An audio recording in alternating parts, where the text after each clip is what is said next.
2015 Ford F150 with wipers that won't shut off.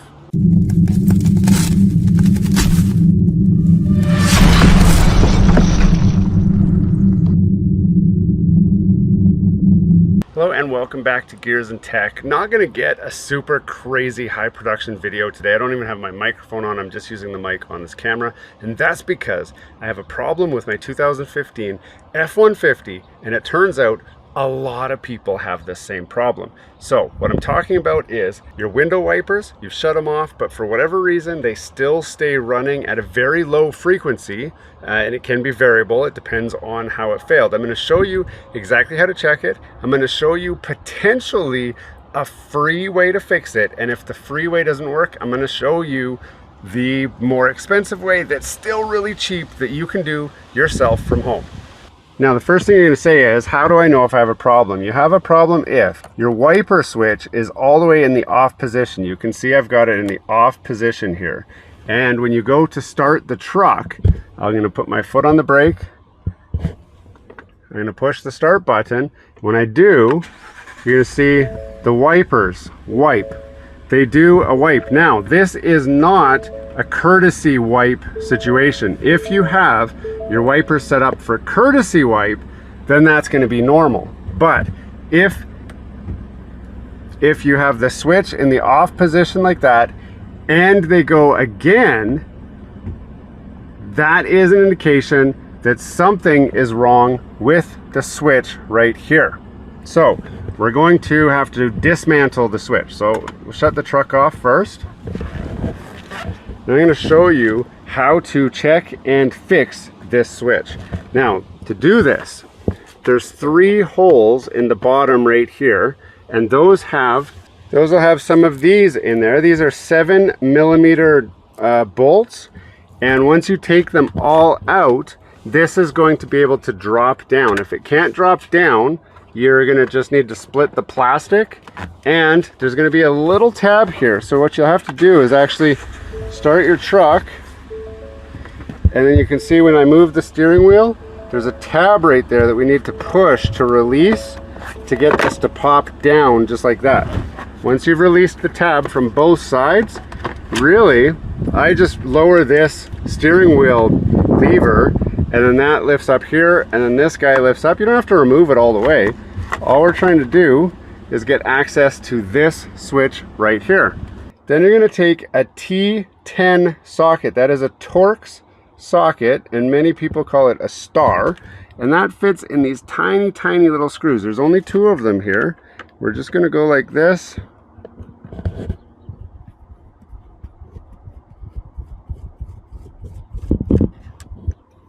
Take one out, take the other out. They won't be very tight. Just like that. And with those out, this stock will just pull straight out, just like that. And now we can see for the first time what we're looking at. Now, don't be alarmed if you see this white paste on here, or if you look in here and see that white paste. That's okay. That's a dielectric grease that's designed to keep water out. But sometimes you can get moisture in here, which can cause this switch to fail. So the first and potentially free fix is to dismantle this and clean it, which I'm going to show you guys right now. So using the same Torx bit that we used before, we can remove these screws. And you want to be careful because there's some spring-loaded bits behind here which might fly out on you. I'm going to show you what they should look like when it's assembled properly, just in case they did fly out. You'll know how to put it back together. So I'm going to open this up so we can see. This is what it looks like when it's together. So how this works is the steering wheel, it's got the high beam trigger, which you can see moves here when we move for the light high beam, and then this is our signal light movable piece here. So you can see how that's supposed to work if it flew apart on you. But we shouldn't have to do anything with that. What we really want to do is slide this guy out here and then pull that out. What we're looking for is any kind of corrosion on here and any kind of corrosion on here, which can happen.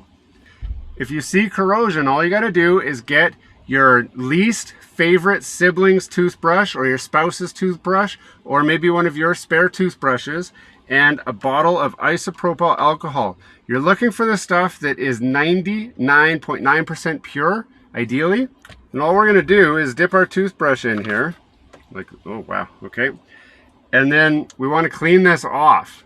So we're going to clean all of the electronic pieces on here just to try and clean it up. Clean this all off, and then especially this cable here, this ribbon cable, clean it the best you can. It's also worthwhile getting a white eraser and scrubbing this, because that'll help get all the corrosion off of there. The reason we want to use the 99% isopropyl alcohol is because when it evaporates, there's no residue, there's no water. So we can put this back together, just like this, and then clip that down like that, and then stick this back together, screw it all together, and then stick it in. And if you've stuck it all back together and you stick it in, it could work fine. And the way that we're going to test it is just to simply put it back into the place, start the truck, and see if we get that wipe. Make sure that you have the courtesy wipe turned off, because that will help you to diagnose if the switch is the problem.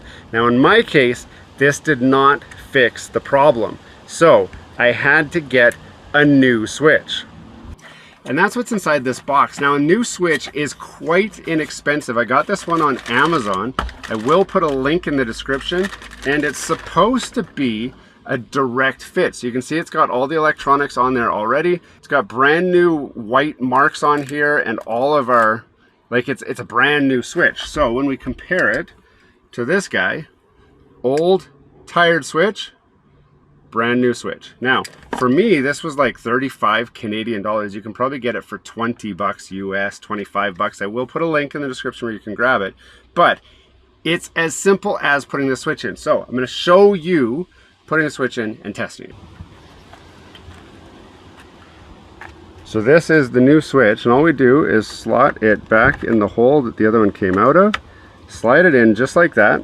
We can test this before we even screw it down and before we put anything back together. So if I go like this